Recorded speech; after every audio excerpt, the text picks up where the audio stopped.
Buenos días. Gracias por estar de nuevo con nosotros en otro programa Foro Cristiano. Como siempre, saludándoles, Santiago Álvarez Campos, invitándoles a que se queden estos 60 minutos de información.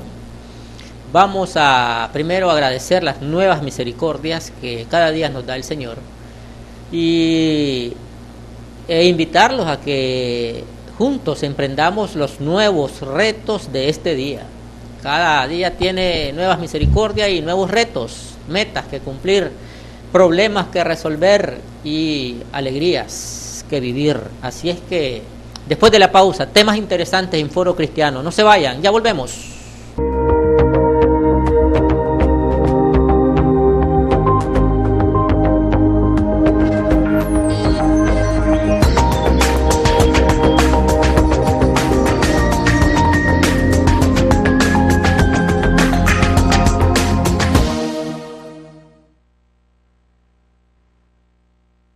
Bien, de regreso en Foro Cristiano y vamos a tener que analizar algunas informaciones que han estado en el tapete de la opinión pública y que es necesario que conozcamos para reflexionar, para hacer memoria, porque cada suceso que pasa a la historia y es necesario mantenernos vigentes en el conocimiento de la historia, porque la historia marca el proceso para el futuro.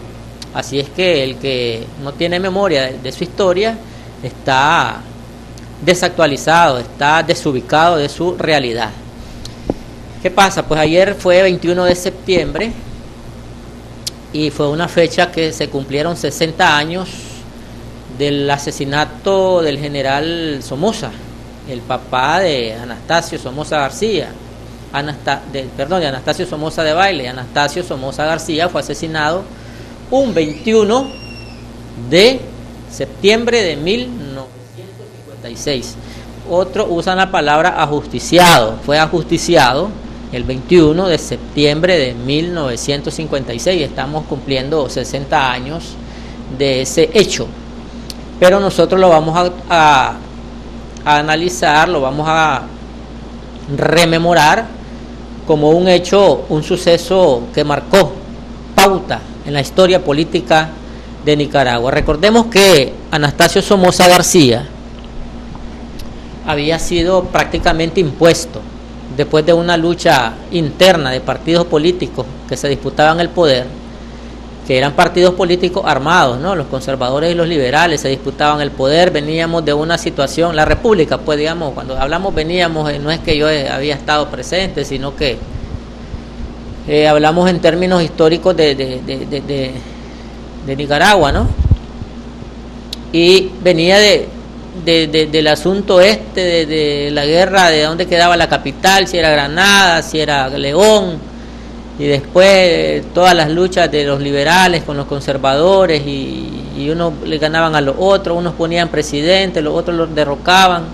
30 años de gobiernos conservadores se vivieron y cayeron después otra vez los liberales, y en ese alboroto viene el gobierno de Estados Unidos, instaura primero capacita, ¿no?, a Somoza García como un cadete de la Guardia Gringa y lo hace un general de división y lo trae de nuevo al país y lo pone en la embajada americana como jefe de la Guardia Nacional, que es donde Sandino pues se levanta en armas después de ver la lucha de Benjamín Celedón. Sandino, con ese ejemplo de Benjamín Celedón, se levanta en armas en contra de los gringos y en contra de la Guardia. Y bueno, al fin de cuentas, Somoza, por asegurarse completamente el poder y no tener amenazas, teniendo el respaldo de los Estados Unidos, decide y en efecto ejecuta, mata al general Sandino con 2 o 3, creo que fueron 3 de sus generales, haciéndolo traer a traición limpia, a traición descarada, haciéndolo traer a Managua en una cena de gala y toda la cosa. Se tomó foto con él, como llegó el cinismo pues de este general Somoza García y la maldad que hay en el corazón del hombre también, pues, porque planear eso de tal manera a cómo sucedió y nadie lo puede negar. La historia es historia, está escrita y documentada. Invitarlo con sus generales a hacer un supuesto pacto de paz, una intención de paz, e inmediatamente que va saliendo Sandino con su comitiva son detenidos por un grupo de guardias, lo llevan a un lugar en donde la historia ya la conocemos, pues lo ejecutan con dos de sus generales, y comienza una nueva lucha en función de derrocar a lo que ya estaba instaurado como dictadura Somoza. Llega el año 1956, porque eso del asesinato de Sandino fue en 1934, transcurrieron varios años, cuando a la edad de 28 años un poeta leonés, que supuestamente dicen era militante del Partido Liberal Independiente, que no tiene que ver nada con lo que es Liberal Independiente de hoy, este hombre se armó de un revólver calibre 38, según está la documentación ahí, es calibre corto, y que tiene bueno, creo que son 6 balas, 6 dispositivos para 6 balas, y logra penetrar todo lo que es el cerco de seguridad en una fiesta que estaba Somoza celebrando su nueva candidatura a la presidencia en la Casa del Obrero de León. Mientras está leyendo un periódico que le está mostrando un periodista ahí, me imagino yo, mire general, esta noticia y que no sé qué, mientras le está mostrando el periódico, el guerrillero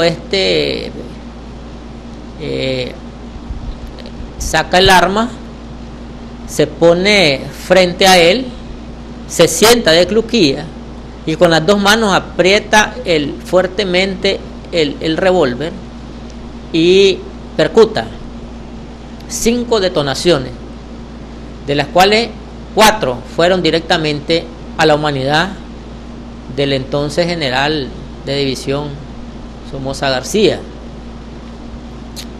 Y inmediatamente pues la guardia reacciona y al hombre que está todavía en cluquilla disparando le dan un culatazo en la parte trasera de la cabeza, en lo que llamamos la nuca, y lo hacen caer hacia adelante en el piso, en donde es acribillado a balazos. Le contaron más de 50 orificios de bala al poeta Rigoberto López Pérez, que ahí terminó su vida a los 28 años de edad, ejecutando esta acción heroica para muchos, pero que comenzó y se determinó como el principio del fin de la dictadura, de la dinastía de los Somoza en Nicaragua. A partir de eso, Somoza es trasladado a Managua inmediatamente y es revisado por unos médicos y lo montan a un avión y lo llevan a Panamá. En Panamá él va bien, dicen que va hablando en el avión, va quejándose de un dolor en la columna, tenía una bala metida en la columna, y va a Panamá, y en Panamá lo operan los médicos. En Panamá lo operan los médicos gringos que mandó el Departamento de Estado, el médico personal del presidente en ese entonces, creo que era el presidente Eisenhower. Le mandó su médico personal, lo operan y queda en estado de coma. No se levanta, de la anestesia, no responde al tiempo que debió haber respondido, y queda en estado de coma 4 días, que fueron días de falta de información. La información estaba ocultada en el país, solo el diario Novedades, que era el diario oficial, estaba informando y decía que todo estaba bien, que se estaba recuperando, pero era información que ellos estaban haciendo ficticia para mantener una opinión pública bastante controlada, ¿no?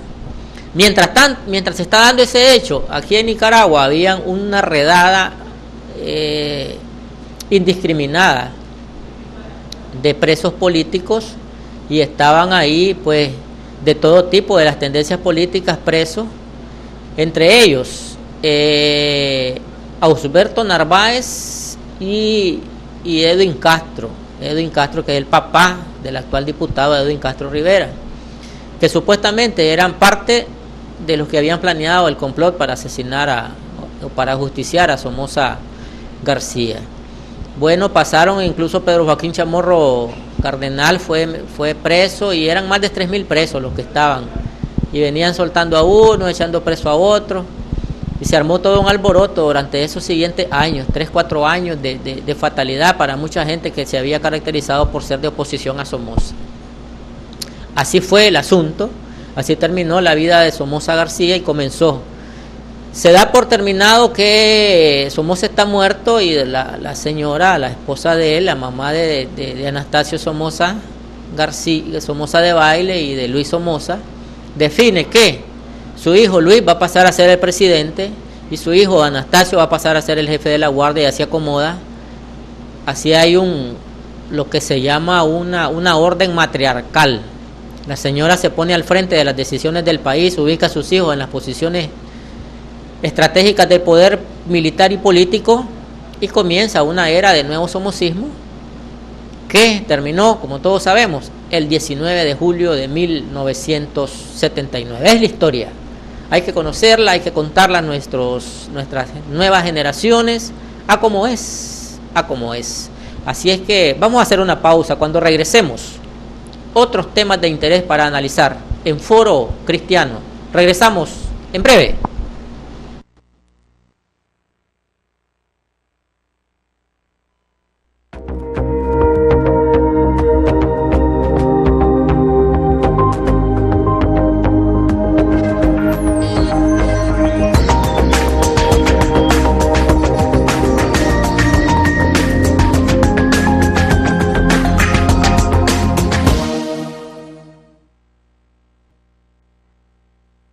Bien, estamos de regreso en Foro Cristiano, hicimos historia en el segmento pasado, pues rememorando, unos conmemoran, otros rememoran, 60 años, el tiempo se va rapidísimo, 60 años que fue asesinado, que fue ajusticiado Anastasio Somoza García por el guerrillero Rigoberto López Pérez. Ahí está una estatua de Rigoberto López Pérez cerca de la Universidad de Managua, cerca de la Universidad UNAM de Managua. Ahí está la estatua de Rigoberto López Pérez, y la estatua que había de Somoza, pues el 19 de julio de 1979 el pueblo la botó y la hizo pedazos. Así es que así se van marcando las pautas de la historia, los momentos de la historia se van escribiendo. Bien, hay otro caso que tiene que ver con economía, tiene que ver con política internacional y con política nacional, con economía internacional y con economía nacional. Nos importa a todos. ¿Qué pasa?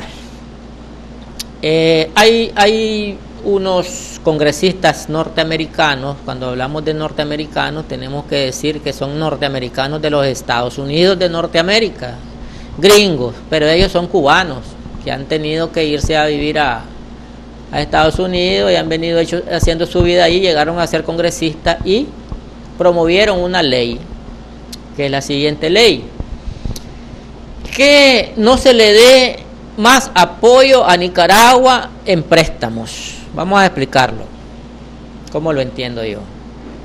Estados Unidos es uno de los principales socios de los organismos internacionales que financian las economías de los países. El Banco Mundial, el Banco Interamericano de Desarrollo, etcétera, etcétera. Todos esos organismos que prestan a los estados, prestan para proyectos, esto y el otro. Estados Unidos es el principal socio de ahí y tiene un poder grande de decir a quién le otorgan y a quién no. Porque, por ejemplo, pues en una de estas instituciones puede ser Japón, Estados Unidos, Alemania, India, las potencias, ¿no? Rusia. Las potencias se asocian, digamos, en el Banco Mundial y reciben solicitudes de los diferentes países, solicitudes de préstamos para hacer carreteras, para hacer puentes, para cualquier tipo de proyecto, escuelas, para financiamientos agrícolas, financiamientos comerciales, para pequeña y mediana industria, cualquier tipo de proyecto. Vienen, se reúnen los representantes de esto y comienzan a analizar las solicitudes. Después viene un proceso de decisión y una votación. A ver, ¿quién vota porque sí se le apruebe a tal país esta solicitud? ¿Quién vota porque no? Y ahí van haciéndola. Y entonces aquí en Estados Unidos es decisivo. En la mayoría de los organismos, de estos organismos, bancos que prestan a los estados para desarrollar proyectos sociales y toda la cosa, Estados Unidos es socio mayoritario. En el que menos tiene Estados Unidos una participación activa es en un porcentaje de 30% o 40%. En los demás está arriba del 50%. O sea que es decisivo el voto de Estados Unidos para otorgar el préstamo a través de estos organismos a los diferentes países. Entonces esta ley que la llevaron una señora cubana, otro señor cubano, que son congresistas, ya recibieron el apoyo de los demás congresistas porque ellos presentaron la moción, pero necesitaban el apoyo de todos. Entonces aquí se unieron toditos y dijeron, está bien la ley, la vamos a aprobar y ya la van a echar a andar. De tal forma que ahora todas las solicitudes de préstamos que tenga en Nicaragua, en estos organismos, donde Estados Unidos decide, va a tener problemas para que aprueben. Va a tener problemas para que lo aprueben. Y yo he escuchado opiniones diversas. Ellos alegan, vean bien, ellos alegan que esta medida la toman porque en Nicaragua hay problemas con la democracia, porque en Nicaragua se están violentando los derechos humanos, porque en Nicaragua Daniel Ortega no quiere abandonar el poder, porque no hay proceso electoral limpio, un montón de cosas alegan ellos, pues. Pero mi opinión personal es que no se puede jugar con el hambre de un pueblo, con el desarrollo de los pueblos, cuando ellos tienen la capacidad de hacer el favor, porque no es un regalo, son préstamos que se pagan, los pagan cada uno de nosotros con nuestros impuestos. No es un favor que le hacen a Nicaragua ni a ningún otro país estos organismos de préstamos. Son bancos como cualquier banco, cobran intereses, estipulan plazos, cobran moras si no se paga en el tiempo que es, y es una deuda externa la que se adquiere. Así es que si ya están si hay proyectos ahí para hacer desarrollo social, va a haber problemas, Y lo que más a mí me hace reflexionar es lo siguiente: los Estados Unidos han sido parte activa del atraso de todos estos pueblos. Y no estoy hablando en términos políticos, estoy hablando en términos reales. Ellos al inicio de siglo, y ya lo hablábamos cuando hacíamos la reflexión de la muerte de Anastasio Somoza García, ellos aquí mantenían una hegemonía de poder militar en donde se hacía lo que ellos querían. Pues en Latinoamérica era el patio trasero de ellos, en donde ellos venían a echar su basura, digamos, ¿no? Y han venido manteniendo eso, y nunca se interesaron por el desarrollo de estos pueblos. Después vienen, crean todos estos organismos, cuando ya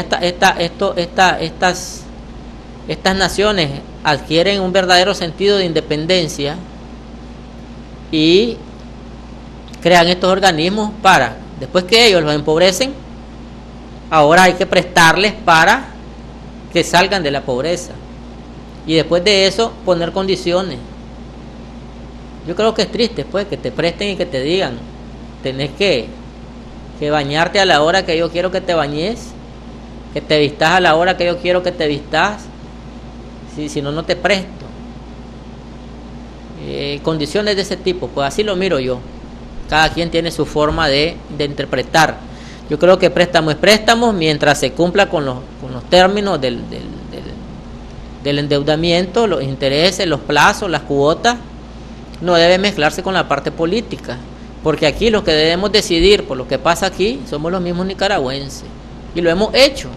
Cuando ya no aguantamos a Somoza, el pueblo se levantó en armas a votarlo, y el levantamiento en armas no estaba contemplado en la Constitución. Era inconstitucional levantarse en armas, pero los pueblos deciden sus destinos y se crean nuevos horizontes.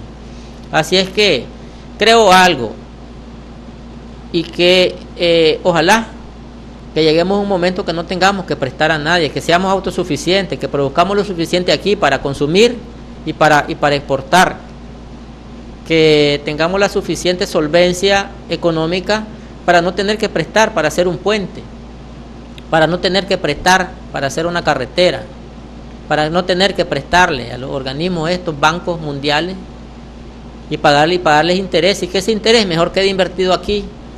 Pero tiene que haber administración transparente, limpia. Tienen que haber hombres calificados para que no se lleven la mayor parte, porque ahí va de candidato un señor, va de candidato en un partido ahorita para diputado, un señor que se llevó un montón de reales de donaciones que vino después del huracán Mitch. Ahí va de candidato él, tranquilo, feliz. Va de primer candidato y vamos a ver quién vota por él, y a lo mejor lo hacen diputado, pues. ¿Ves? Pero es parte de la democracia. Tiene derecho ya legalmente, ya no tiene nada con la justicia, y se presenta ahí y va. Así de sencillo, pues. Entonces, que seamos autosuficientes para no tener que pasar estas penas que nos estén diciendo gente que no tienen pues que ver nada con el destino de los otros pueblos, que se dediquen a ver sus problemas internos. Estados Unidos tiene muchos problemas internos, tiene muchos problemas internacionales, y anda tratando de molestar en lugares que no tiene que andar molestando, pues. Así es que seamos autosuficientes algún día, es mi deseo, es el deseo de muchos.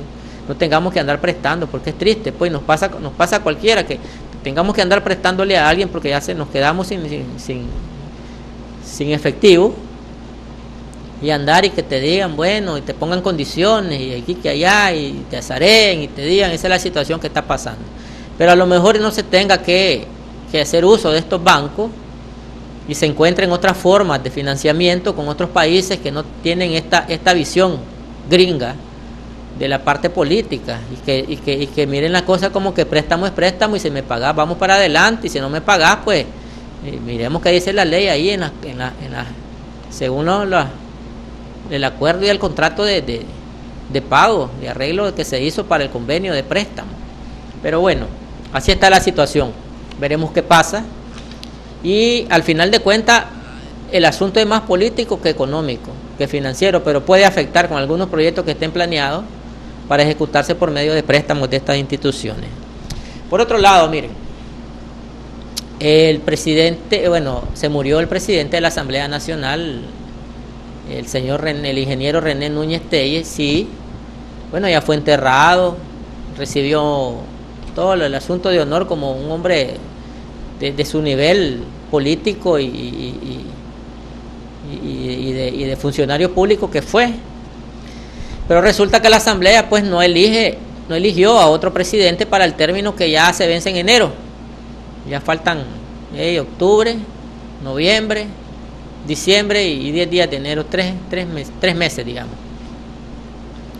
Entonces lo dejan como un homenaje póstumo, lo dejan como presidente, pues. Entonces hay mucha gente que dice que cómo va a creer que un muerto va a ser presidente, que aquí, que allá. Pero esto no significa de que la Asamblea va a dejar de funcionar. Esto no significa de que la Asamblea va a dejar de hacer el trabajo que está haciendo porque van a esperar que el muerto decida las cosas. es algo simbólico. O sea, a veces nos enredamos en cosas que no tienen sentido, pues. Hay una vicepresidenta que está ejerciendo las funciones del poder, aun cuando el señor don René estaba muy enfermo, y la junta directiva estaba funcionando y el parlamento ha funcionado, y va todo caminando, pues.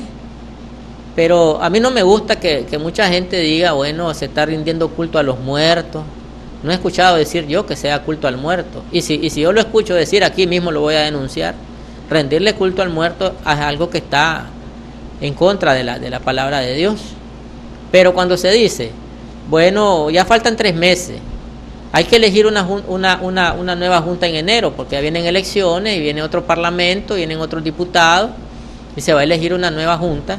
Ahí puedes aprovechar y dejar como un homenaje a este señor que para mí fue un ejemplo de político y de funcionario público, y un ser humano extraordinario, pues. No andaba con tonterías de que él se le acercaba a cualquiera, platicaba con cualquiera, que se le arrimaba, y era muy espontáneo, muy amable el señor don René. Así es que yo creo que está bien una decisión que es como un homenaje, que no se elige un presidente, pero la asamblea está funcionando. En toda institución hay una junta directiva, y dice que cuando falla el presidente, asume el vicepresidente las funciones, pues, y así está. Yo creo que no hay nada por qué alarmarse, ni que estar diciendo, inventando cosas que no son, pues. Ya en enero se elige un nuevo presidente, pues, don René ya está muerto, todo el mundo eso lo sabe y todo el mundo lo acepta, pues, está muerto. Bien, vamos a ir a otra pausa.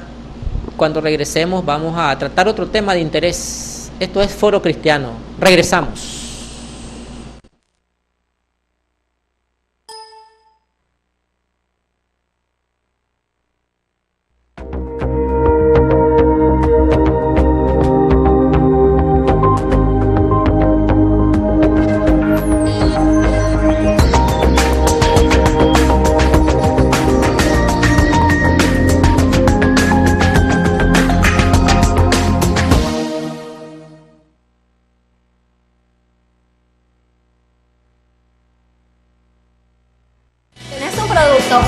Y deseas darlo a conocer, no esperes más. En JBN Jesús Broadcasting Network Canal 39 encontrarás un aliado. Aquí tendrás calidad, claridad y máxima difusión. Anunciarte con nosotros, trae tu spot publicitario, y si no lo tenés, aquí te lo elaboramos. Y por precios no te preocupes, que somos totalmente accesibles. Visítanos, estamos en Bolonia de la Casa del Obrero, 5 cuadras al sur, media cuadra abajo, o llámanos al teléfono 22 54 51 23. Anúnciate, este espacio es para ti.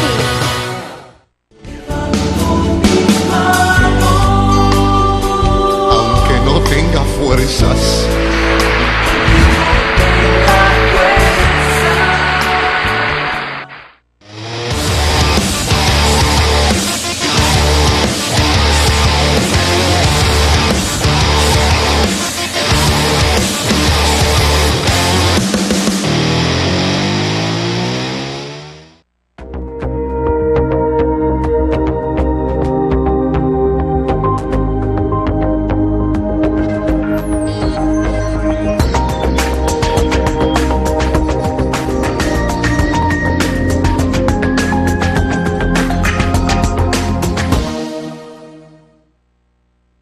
De regreso en Foro Cristiano, y vamos a compartir un tema también, una noticia, un hecho de carácter internacional, pero que tiene que ver con todo este movimiento de la historia mundial.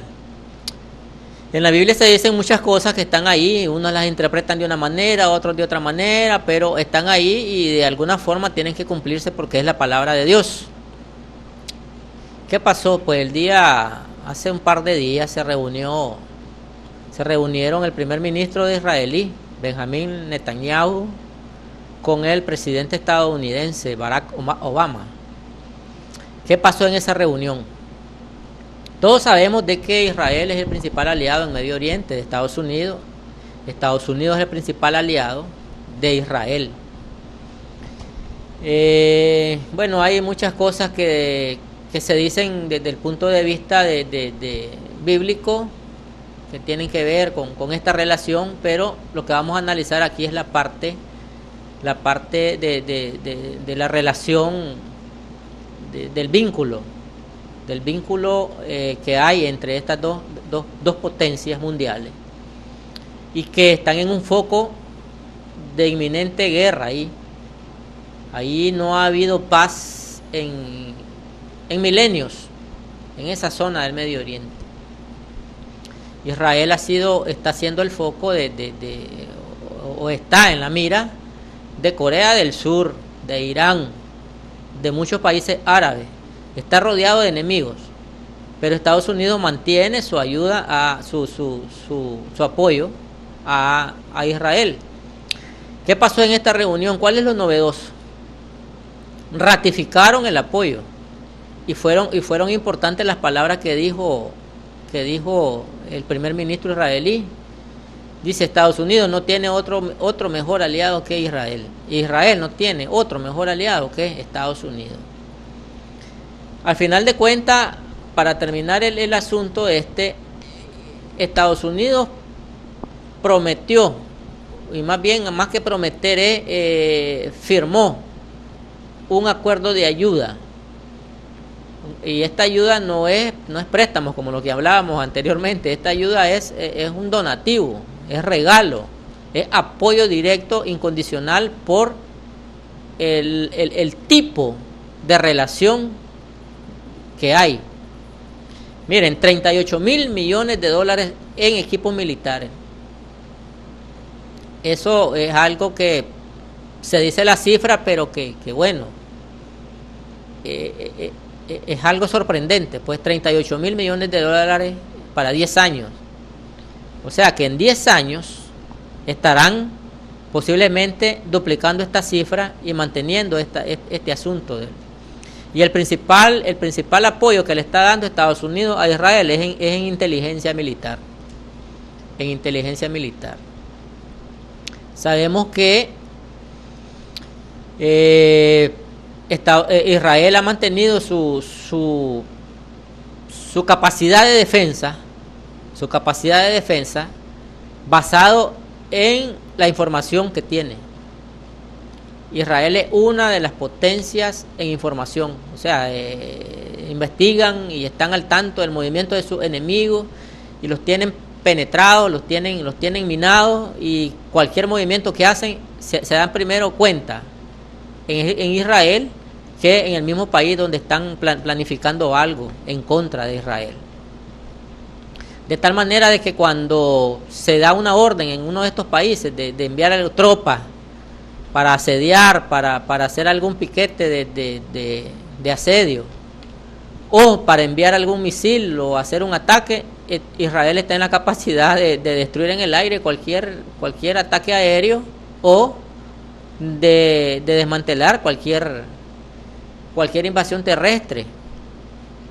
Y aparte, pues, no vamos a decir el tipo de capacidad que tiene Israel de descubrir cualquier complot interno, porque últimamente lo que están utilizando es enviar equipos suicidas que se internan en el territorio judío o el territorio israelí, y hacen ataques directamente a objetivos militares. Principalmente estaban atacando policías con armas blancas y toda la cosa, pues. Pero en el aspecto de querer penetrar con armamento pesado, ya sea la soberanía aérea o terrestre de Israel, ha sido imposible. Ni siquiera todas las naciones juntas, enemigas de Israel, han podido lograrlo, ni lo van a lograr ahorita, pues. Y vamos a poner en perspectiva la promesa del Señor, pues. Ahí, independientemente de que el Israel de hoy esté de acuerdo esté conforme a la palabra de Dios, porque en Israel, vamos a aceptar, en Israel hay cosas que no van de acuerdo con la Biblia, pues. Hay discotecas de homosexuales, hay cosas que no van de acuerdo, pero hay una promesa ahí. Es un territorio que va a ser protegido, y estamos esperando en que se cumplan las promesas del Señor. Así es que 38.000 millones de apoyo de Estados Unidos para Israel, y en 10 años se va a volver a revisar, y Estados Unidos está dispuesto a darle el apoyo militar a Israel en cualquier momento que sea ya víctima de cualquier ataque de sus enemigos que se decidan a enfrentarlo y a ir a buscar de lo que han soñado, destruir a Israel. Es todo por hoy. Le agradezco la sintonía y los invito a las 7 en punto, es la cita el próximo día. Ahí nos vemos.